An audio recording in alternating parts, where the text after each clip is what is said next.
dan kami boleh mengenal Allah yang hidup, Allah yang menyayangi kami dengan segenap hati Tuhan, dan dengan segenap perbuatan dan apa yang Tuhan korbankan di dalam dunia ini, sehingga kami juga Tuhan boleh mengenal dari kasih-Nya, dari kematiannya di salib dan perbuatan-perbuatan ajaib yang Dia lakukan. Tuhan, kami bersyukur kami memiliki Allah yang hidup, Allah yang kami kenal, dan Allah yang menciptakan dunia ini. Terima kasih untuk malam hari ini. Berikan kami fokus Tuhan, supaya kami boleh mendengarkan firman Tuhan. Di dalam nama Yesus kami sudah berdoa dan mengucap syukur. Amin. Baik. Ya, teman-teman, karena malam hari ini tadi Sis Tesil sudah menjelaskan ya, saya akan share screen. Ini membantu saya untuk bisa juga mengingatkan ya pembelajaran kita malam hari ini, karena ini care group dan kita belajar betul-betul belajar firman Tuhan, dan semua ini berdasarkan firman Tuhan, bukan berdasarkan siapapun ya. Jadi kita tetap kembali kepada kebenaran firman Tuhan, dan saya yakin dan percaya teman-teman, ketika teman-teman ada di sini, berarti ada satu tujuan kita adalah belajar firman Tuhan. Tadi Sis Tesil sudah menyebutkan, dan Bro Ali ya, Bro David ya, atau Bro Daud sudah menyebutkan judulnya pada malam hari ini adalah Jesus Encounter with the woman caught in adultery ya. Jadi Yesus bertemu dengan seorang wanita yang kedapatan sedang berzinah ya, kalau di Alkitab yang kedapatan sedang berzinah. Oke, tadi Bro Ali sudah bertanya, saya pengen tahu Yesus itu tulis apa sih di pasir itu ya. Nanti kita akan sampai ke situ ya Bro, tapi kita pelan-pelan kita belajar dari awal dan nanti sampai pada kesimpulannya. Tapi yang pasti teman-teman, untuk saat ini saya minta teman-teman untuk membuka Alkitab, whatever akses yang teman-teman punya kepada Alkitab ya. Baik, pembelajaran kita pada malam hari ini terdapat di dalam Yohanes 8 ya. Teman-teman, kalau pembelajaran pada malam hari ini seperti yang Tesil bilang tadi adalah pembelajaran yang mungkin sangat terkenal. Dan kalau saya boleh bilang, ini adalah pembelajaran yang mungkin banyak sekali dibahas.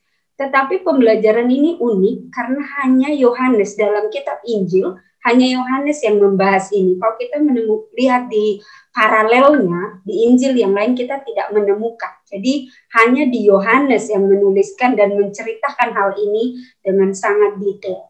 Baik, kita akan belajar bersama-sama dari Yohanes 8. Jadi teman-teman, kita akan belajar keseluruhan dari Yohanes 8.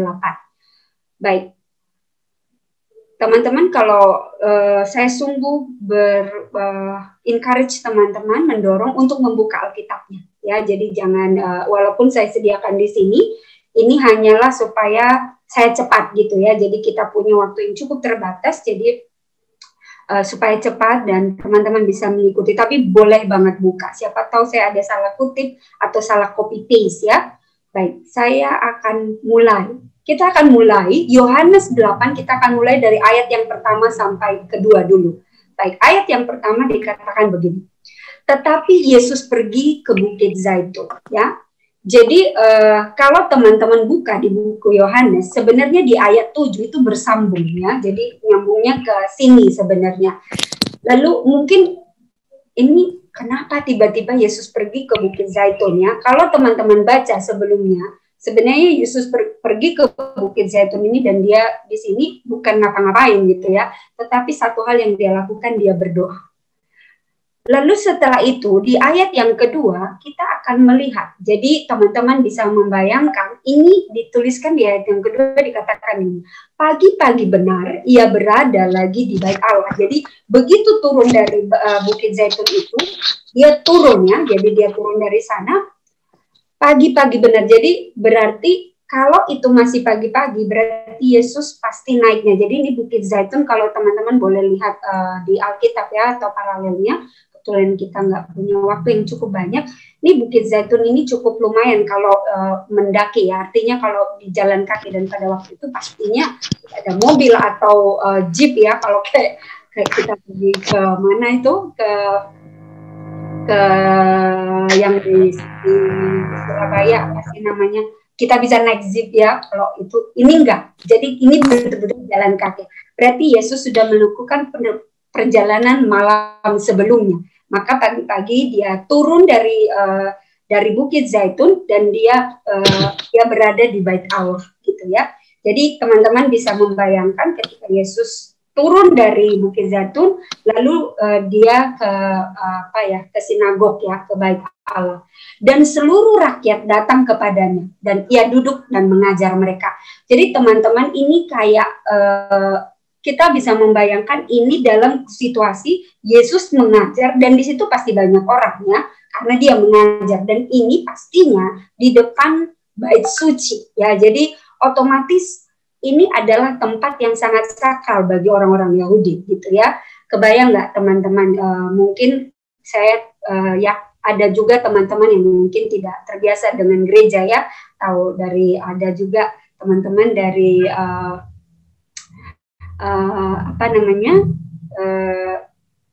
saya bilang ini dari agama yang lain. Jadi mungkin gereja itu mungkin beda ya. Tapi maksudnya kalau kita pergi ke tempat ibadah, itu pasti adalah tempat yang kita harapkan semuanya itu orang-orang di situ adalah orang-orang yang mau mendengarkan khotbah. Mau kita pergi ke gereja atau misalkan teman-teman yang mungkin berkeyakinan lain, ke vihara dan sebagainya, itu pasti mau mendengarkan sesuatu yang baik gitu ya, karena memang tujuan kita ke sana seperti itu. Dan orang-orang di sana itu berkumpul ya, karena memang Yesus itu seperti yang kita sudah belajar sebelumnya, dia itu seperti selebritis. Kemana dia pergi selalu banyak orang gitu ya, dan pada saat ini juga banyak rakyat ya. Kalau kita lihat di seluruh rakyat datang kepadanya, berarti enggak sedikit, banyak sekali. Dan ia duduk mengajar mereka, ia berarti Yesus. Jadi ini Yesus sedang preaching ya, sedang mengajar begitu ya. Kita bisa membayangkan, teman-teman bisa membayangkan ya, visualisasikan, jadi Yesus dikerumuni oleh banyak orang dan dia sedang mengajar begitu ya. Kemudian kita lanjutkan lagi di ayat ketiga. Maka, jadi kita masih di Yohanes 8, sekarang ayat ketiga. Maka ahli-ahli Taurat dan orang-orang Farisi membawa kepadanya seorang perempuan. Teman-teman, di sini seorang perempuan yang kedapatan berbuat zina. Jadi ini pagi-pagi ya. Jadi pagi-pagi kita tadi ingat ya, ini situasinya pagi-pagi di depan Bait Suci, ahli-ahli Taurat dan orang Farisi ini membawa seorang perempuan yang kedapatan berbuat zina. Teman-teman, kalau berbuat zina itu berarti otomatis, apalagi pagi-pagi ya, dan ini dia sedang melakukan begitu ya. Jadi berarti otomatis kalau saya tidak mau menyarankan teman-teman membayangkan yang aneh-aneh ya, tetapi kita membayangkan situasinya perempuan ini sedang berzina, berarti bukan baru selesai. Jadi caught in the middle of the action ya, jadi sedang melakukan. Jadi ketika orang-orang Farisi ini dan ahli-ahli Taurat ini membawa perempuan ini ya, kalau kita baca selanjutnya dan kita buka di Bible Commentary, jadi sebenarnya perempuan ini ketika dibawa oleh orang-orang Farisi dan ahli Taurat ini, sebenarnya dia pakaiannya itu tidak seperti di gambar ini ya, ini masih sopan. Jadi itu sebenarnya pakaiannya itu tidak sopan, jadi dia itu hanya dililit oleh satu kain dan pakaiannya itu tidak selayaknya ke Bait Suci atau menemui halayak banyak. Dan ini dibawa ke tengah-tengah. Jadi mereka ini membawa perempuan ini kepada kumpulan di mana Yesus sedang mengajar orang banyak itu. Kita lanjut ya teman-teman cerita ini. Jadi teman-teman bisa membayangkan, yang memvisualisasikan kejadian ini. Ayat yang keempat. Mereka menempatkan perempuan itu. Jadi Yesus mengajar banyak orang. Jadi pasti di tengah-tengah pengajaran ini, orang-orang Farisi ini menempatkan perempuan itu di tengah-tengah. Jadi di tengah-tengah itu berarti dia jadi pusat perhatian ya, perempuan ini. Yang pertama, kita teman-teman saya bawa ke point of view atau ke perempuan ini, bagaimana perasaannya. Pertama, dia sudah merasa bersalah pastinya ya, karena dia kedapatan sedang berzina. Kalau berzina itu otomatis bukan dengan suaminya, ya berarti dengan laki-laki yang bukan suaminya, karena dia berzina, ya itu artinya berzina. Berarti bukan dengan pasangan yang seharusnya. Dia sudah kedapatan berzina, dan orang-orang Farisi ini, ahli-ahli Taurat ini membawa dia di depan halayak banyak, dan dia ini sebenarnya sudah malu. Ini ada satu lagi guilty, ya guilty, lalu ada shame. Jadi ini udah sampai di tingkatan itu. Kebayang ya, teman-teman saya perempuan. Jadi kalau misalkan saya dalam kondisi seperti ini, pasti itu malu. Kalau bisa menyembunyikan, bisa hilang gitu ya. Mungkin sudah begitu ya. Kebayang bagaimana harga dirinya seorang perempuan, dan dia diletakkan di tengah-tengah ya halayak itu. Jadi kebayang ya teman-teman, orang-orang yang biasanya datang ke sinagog itu biasanya menurut adat istiadatnya orang Yahudi pada saat itu kebanyakan adalah laki-laki. Jadi kebayang ya situasinya seperti apa. Perempuan ini betul-betul sudah tidak punya harga diri, lalu menempatkan di tengah-tengah. Lalu orang-orang Farisi ini berkata, dan ahli Taurat ini berkata seperti ini, Rabi, perempuan ini tertangkap basah ketika ia sedang berbuat zina. Oke, teman-teman, di sini unik ya. Apa yang unik di ayat yang 4? Ini berzina. Kalau kita tahu berzina itu pasti bukan satu orang. Ya, kalau satu orang itu nggak berzina namanya, berarti harusnya ada pasangannya, begitu ya. Tetapi yang dibawa ke sini hanya perempuan ini. Kalau teman-teman lihat di versi bahasa Inggrisnya, satu orang, jadi nggak ada yang lain. Jadi hanya perempuan ini yang dibawa. Jadi pasangannya nggak dibawa, begitu ya. Jadi memang orang-orang Farisi dan ahli-ahli Taurat ini memang membuat perempuan ini jadi biang kerok gitu ya. Betul-betul mau mempermalukan.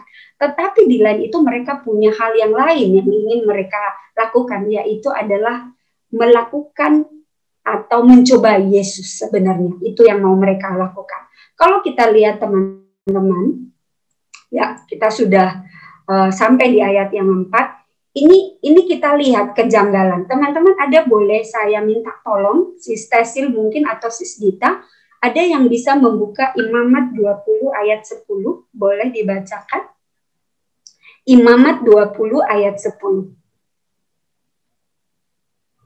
Boleh dibacakan teman-teman? Imamat 20 ayat 10. Imamat 20 ayat 10. Bila seorang laki-laki berzinah dengan istri orang lain, yakni berzinah dengan istri sesamanya manusia, pastilah keduanya dihukum mati, baik laki-laki maupun perempuan yang berzinah itu. Oke, terima kasih sudah dibacakan. Jadi sebenarnya kalau mau adil nih ahli Taurat, jadi sebenarnya bukan hanya perempuannya yang dibawa, laki-laki ya yang berzina dengan perempuan ini harusnya dibawa juga ke sini. Jadi bukan hanya perempuannya gitu. Jadi kalau kita melihat dari sisi hukum, sebenarnya ahli-ahli Taurat dan orang Farisi ini, mereka itu hanya mempergunakan perempuan ini sebagai alat untuk mau mencoba Yesus atau memojokkan Yesus.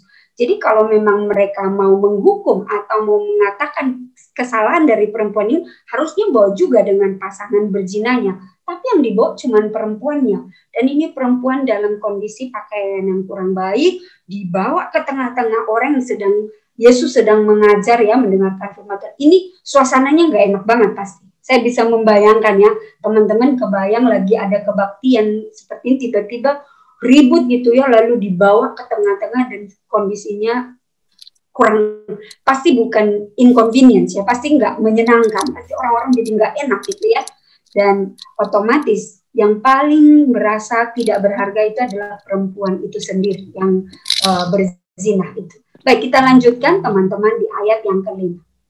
Ini selanjutnya apa yang dilakukan di ayat 5. Musa dalam hukum Taurat memerintahkan kita untuk melempari perempuan-perempuan yang demikian. Apakah pendapatmu tentang hal itu? Jadi ini sebenarnya adalah pertanyaan retorika ya teman-teman. Jadi sebenarnya apapun jawabannya Yesus sebenarnya pasti salah ya. Apapun ya. Jadi ini pertanyaan yang sangat sulit. Ini tough question. Karena tidak ada jawaban yang benar. Karena apapun jawabannya pasti Yesus akan mendapatkan masalah. Dan memang orang Farisi dan ahli Taurat sudah mengkondisikan hal itu. Jadi sudah create situasinya seperti itu, sudah menciptakan situasinya sampai Yesus ini betul-betul mereka bisa pojokkan, begitu ya. Kita lihat selanjutnya teman-teman, di ayat yang ke-6, ya ini saya bilang ini pertanyaan yang sangat sulit ya. Pertanyaannya adalah kenapa ini menjadi pertanyaan yang sangat sulit ya. Sebenarnya kalau mau dijawab, sebenarnya jawabannya ada. Tetapi konsekuensi dari jawabannya itu yang mungkin akan sangat sulit dipertanggungjawabkan ya. Baik. Di ayat yang ke-6, mereka mengatakan hal itu untuk mencobai dia, supaya mereka memperoleh sesuatu untuk menyalahkannya. Jadi orang-orang Farisi dan ahli-ahli Taurat tidak suka kepada Yesus. Ini kita sudah tahu. Kalau teman-teman tak mau tahu kenapa, harus baca di ayat sebelumnya ya, Yohanes 7. Panjang sekali ceritanya, dan sebenarnya hal yang paling mereka tidak senang adalah karena Yesus tidak mau dijadikan raja ya, dan banyak hal lagi selain itu. Intinya orang-orang Farisi dan ahli-ahli Taurat ini tidak senang kepada Yesus dan ingin mencobai dia dan ingin menyalahkan dia dan mencari ya, dan mencari satu kesempatan untuk memang menyalahkan Yesus. Tetapi Yesus membungkuk lalu menulis dengan jari di tanah. Teman-teman, saya balik ke ayat 5. Kenapa pertanyaan ini sangat sulit? Ya, bukan pertanyaannya yang sulit, bukan jawabannya yang sulit. Tapi saya sudah dikatakan, apapun jawabannya, pasti jawabannya itu akan membuat Yesus mengalami masalah. Yang pertama, kalau Yesus katakan, oke, betul, kalau sesuai dengan hukum Musa, mari kita lempari dia sampai mati. Sebenarnya apa yang akan terjadi, teman-teman? Kalau dia katakan begitu, Yesus jawab begitu, sebenarnya Yesus pasti akan terkena masalah dengan pemerintahan Roma, karena pada waktu itu Roma sedang menjajah ya. Dan kita tahu bahwa di dalam hukum, kalau seperti ini, kalau Yesus mengatakan boleh dilempari sampai mati, berarti dia akan pemerintahan Roma akan menangkap Yesus dan mungkin memenjarakan Yesus dan menyalahkan Yesus. Tetapi teman-teman, kalau Yesus bilang tidak gitu ya, tidak berarti dia juga udah melawan hukum Musa. Makanya teman-teman, kita tahu bahwa Yesus itu Allah ya.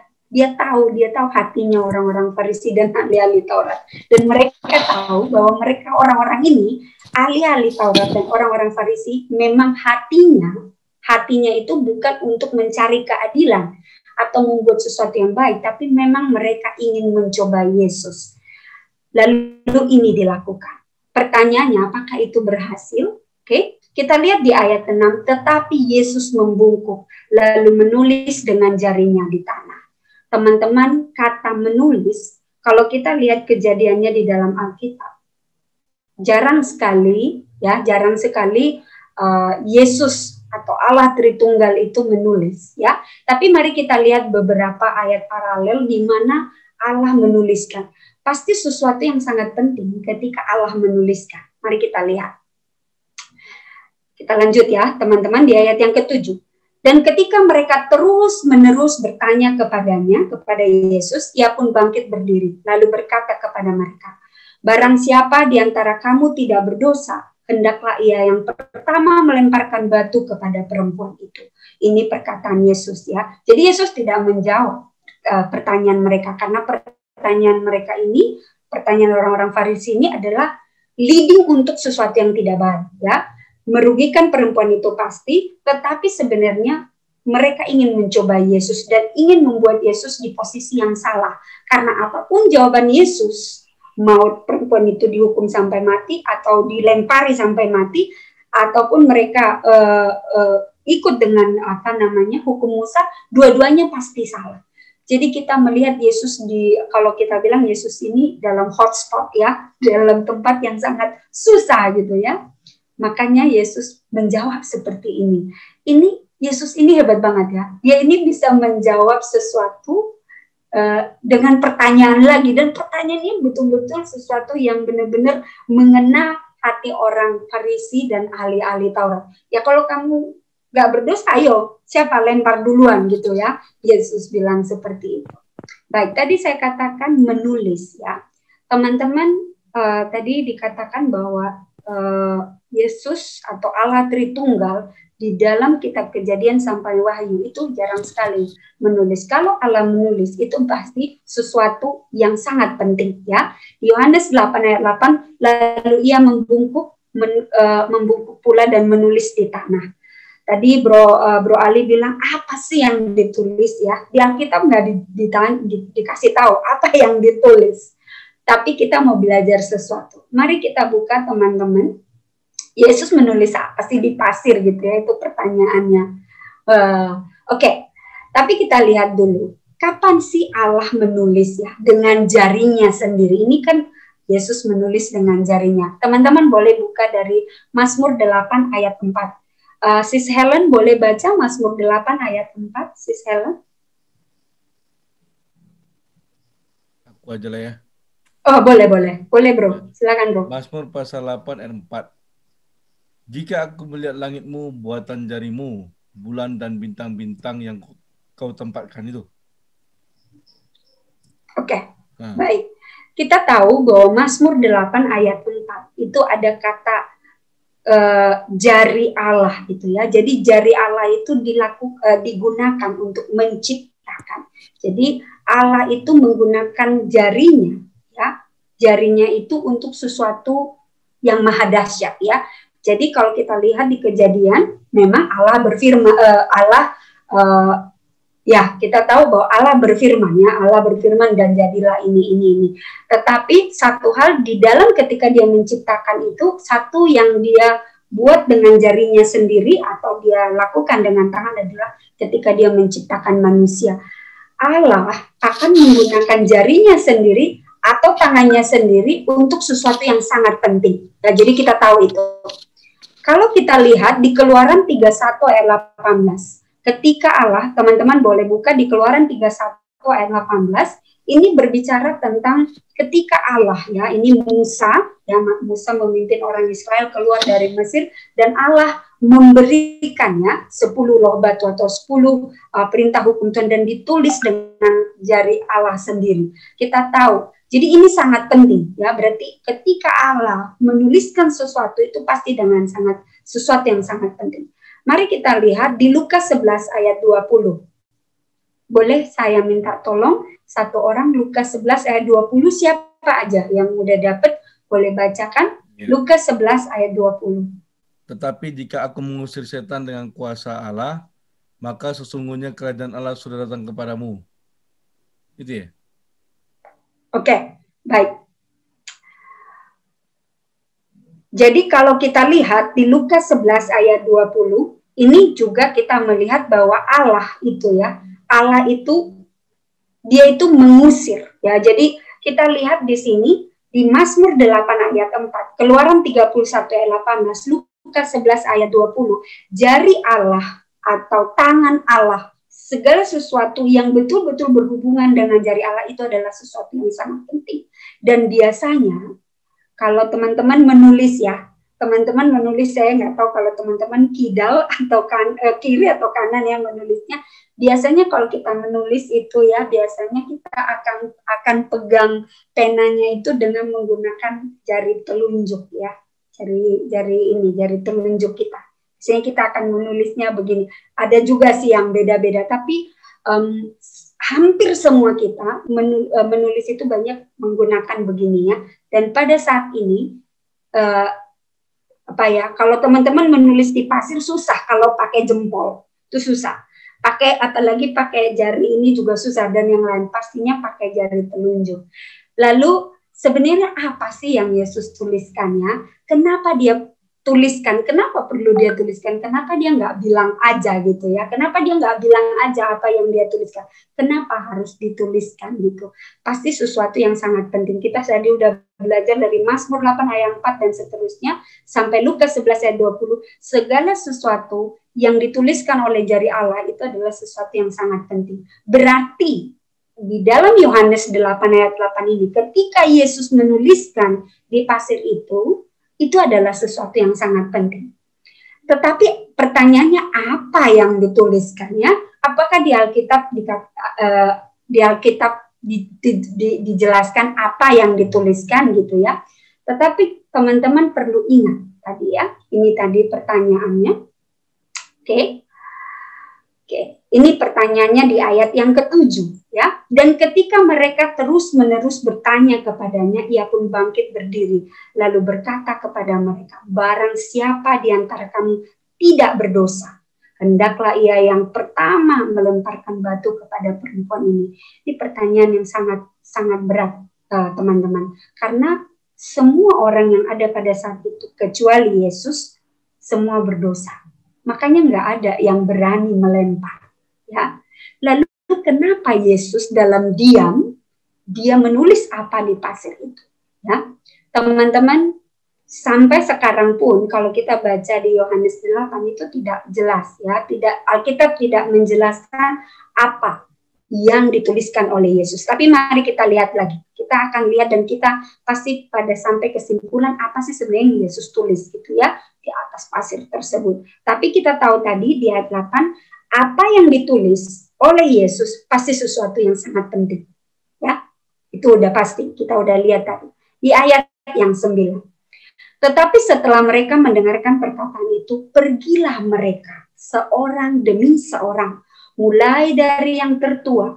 Akhirnya tinggallah Yesus seorang diri dengan perempuan itu yang tetap di tempatnya. Teman-teman, kalau teman-teman jadi guru, biasanya apa yang ditanya itu harus itu yang dijawab. Jadi kalau saya tanya di mana, biasanya anak-anak saya, karena saya guru ya, biasanya pasti jawabannya harus benar gitu ya. Jadi kalau misalkan sesuatu yang saya tanya lalu dijawab, lalu jawabannya nggak benar, itu pasti apa-apaan ini ya. Jadi pasti ketika Yesus berkata siapa yang nggak berdosa, ayo lempar duluan gitu ya. Lalu ketika Yesus bertanya itu, apakah ada yang menjawab? Apakah di antara orang banyak itu, oh saya nggak berdosa, saya mau lempar dulu? Nggak ada. Kenapa? Buktinya mereka pergi satu demi satu. Kenapa? Karena mereka berdosa. Ya, karena mereka berdosa. Nggak ada yang berani. Yesus, coba teman-teman ditanya sepertinya. Oke, teman-teman di Day Promise, ada nggak yang berdosa? Kalau ada yang nggak berdosa.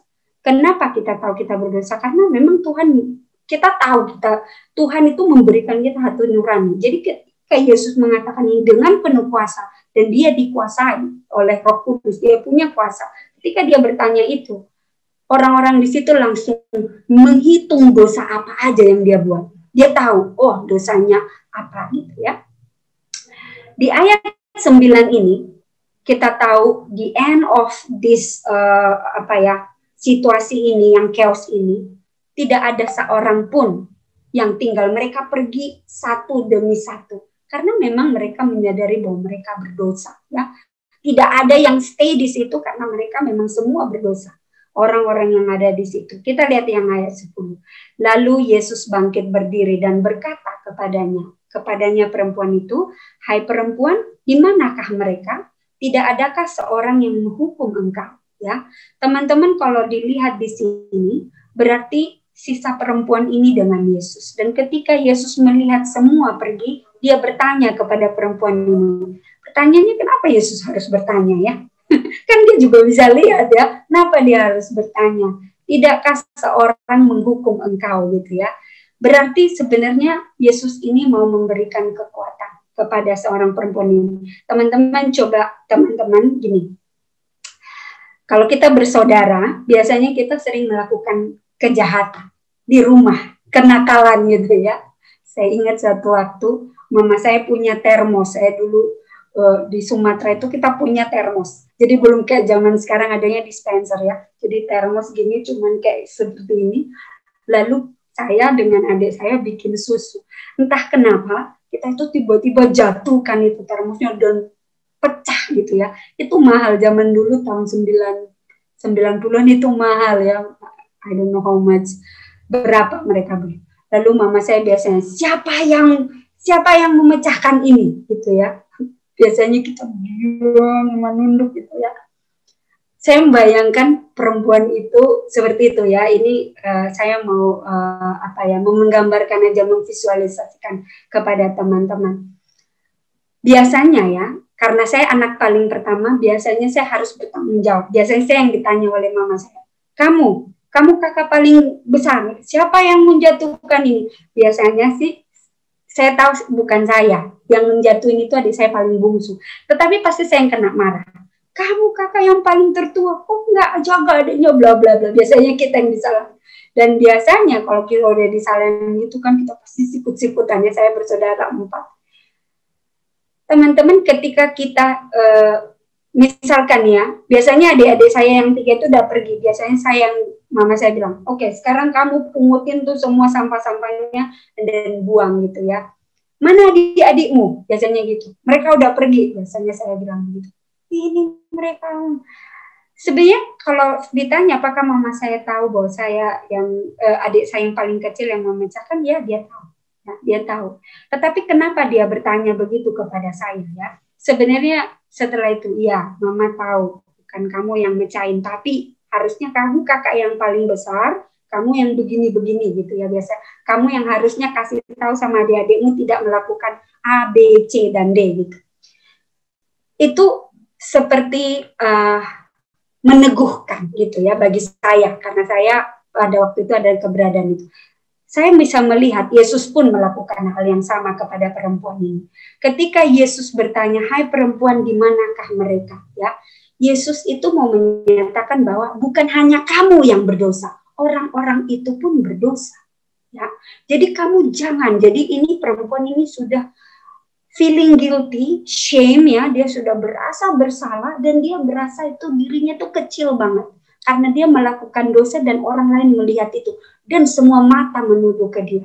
Ketika Yesus bilang, hai perempuan, di manakah mereka? Kan tadi Yesus bilang, siapa yang nggak berdosa ayo lempar gitu ya, dan nggak ada yang bersisa di situ. Yesus mau bilang semua orang yang di situ berdosa dan kamu pun melakukan dosa. Oke. Dia bilang, tidak adakah seorang yang menghukum engkau? Yesus bilang, ditanya kan. Ngapain Yesus pun bertanya begitu? Memang nggak ada orang di situ. Kita lihat di ayat yang 11. Jawabnya, tidak ada Tuhan. Ya, berarti perempuan ini tahu bahwa tidak ada di antara orang-orang Farisi itu, ahli-ahli Taurat itu yang tidak berdosa. Dia pun berdosa. Lalu kata Yesus, aku pun tidak menghukum engkau. Pergilah dan jangan berbuat dosa lagi mulai dari sekarang. Teman-teman, balik lagi tadi pertanyaannya. Sebenarnya Yesus menuliskan apa? Pasti menuliskan sesuatu yang berhubungan dengan pertanyaan Yesus tadi. Kalau ada yang nggak berdosa, ayo lempar duluan gitu ya. Apa yang dituliskan? Kalau kita belajar lebih banyak lagi teman-teman, Yesus menuliskan apa?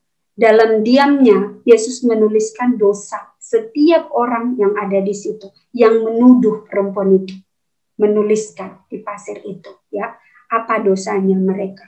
Makanya mereka pergi satu persatu, karena Yesus tahu dosa mereka dari yang muda, dari yang tua sampai yang muda. Makanya nggak ada yang tinggal di situ. Dan Yesus bilang, ada nggak yang tadi menuduh kamu berbuat dosa itu, ada nggak yang tinggal gitu? Dan perempuan itu bilang tidak ada. Ya, teman-teman, ini pelajaran yang mungkin teman-teman sudah pernah dengar sebelumnya. Saya juga sudah pernah mendengarkan ini sebelumnya. Perempuan ini adalah perempuan yang memang pada saat itu kebetulan sedang melakukan dosa. Tetapi tujuan dari ahli Taurat dan orang Farisi itu sebenarnya bukan mereka tidak mengasihi perempuan itu atau mereka tidak menegakkan keadilan. Mereka sebenarnya mau menjerumuskan Yesus, ya. Tetapi dan menjerumuskan perempuan ini juga karena ya mempermalukan juga. Tetapi Yesus, ya, kita lihat kalau kita lihat di sini perempuan ini, dia betul-betul tidak berharga. Yang pertama dia perempuan, ya, yang pada waktu itu di mata orang-orang pada zaman itu, kebudayaan pada zaman itu, perempuan itu dianggap kelas ketiga, ya. Jadi dianggap mungkin sosok yang kurang penting gitu ya pada zaman itu. Kemudian yang kedua adalah perempuan ini berzina, gitu ya. Sedangkan tidak berzina pun itu udah kelas ketiga, kebayang kelasnya sekarangnya. Tetapi Yesus, ya, Yesus itu menghargai.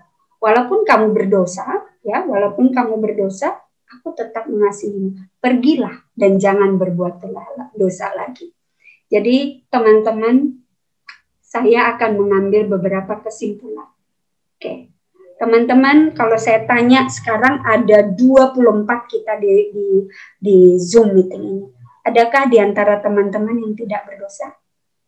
Ada nggak yang bilang, oh saya nggak berdosa. Saya baru mengaku dosa, tapi saya nggak berdosa gitu.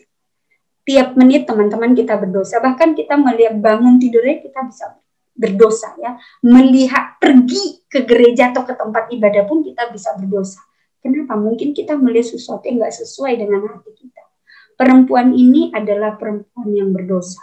Pertama dia berzina, kemudian dia dibawa, dipermalukan di hadapan semua orang.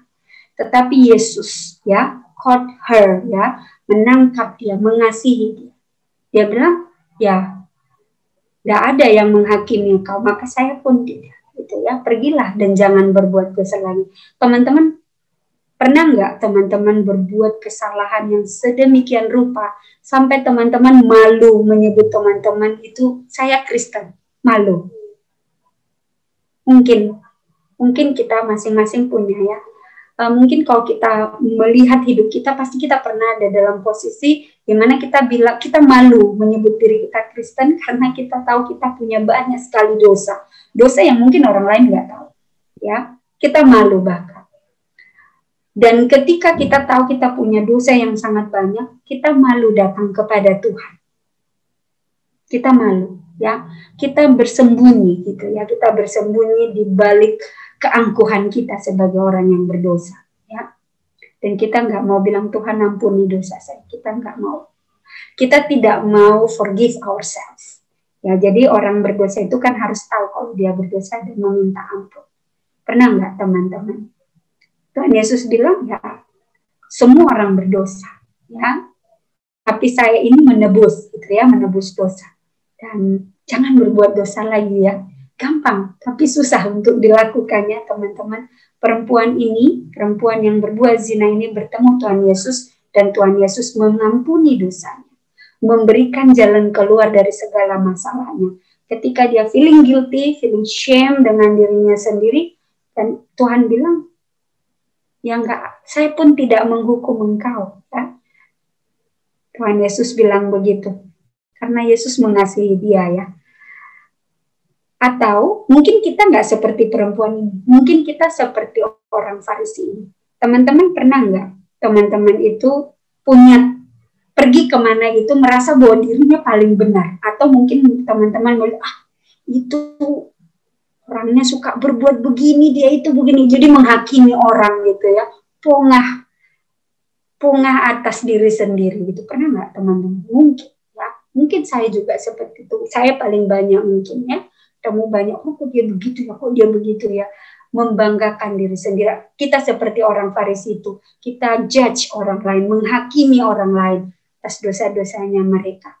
Mungkin ya teman-teman, tapi Tuhan mengatakan seperti ini di dalam Yesaya 1 ayat 18, sekalipun dosamu merah seperti kermizi, akan menjadi putih seperti salju, sekalipun merah seperti kain kesumba, akan menjadi putih seperti bulu domba.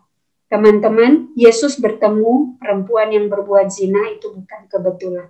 Tidak ada kamus kebetulan di dalam kamusnya Yesus Kristus. Ketika dia bertemu, dia mau mengatakan seberapa besar pun dosamu, ya, aku akan mengampuni, ya, karena Yesus, hanya Yesuslah yang bisa mengampuni. Tidak ada yang lain yang bisa mengampuni dosa kita. Jadi teman-teman, manusia tidak bisa mengampuni kita. Kalau saya berbuat dosa, atau teman-teman punya dosa pergumulan pribadi, datang kepada Yesus. Dia akan sangat dengan lapang dada, dengan tangan terbuka menyambut teman-teman. Jangan bersembunyi dengan dosa-dosa itu, karena itu tidak akan hilang begitu saja. Malah itu akan menggerogoti kita dan kita akan hilang. Ya, baik teman-teman, semoga firman malam hari ini betul-betul bisa membawa kita lebih dekat di dalam pengenalan kita akan Kristus. Saya bawa di dalam nama Yesus. Amin.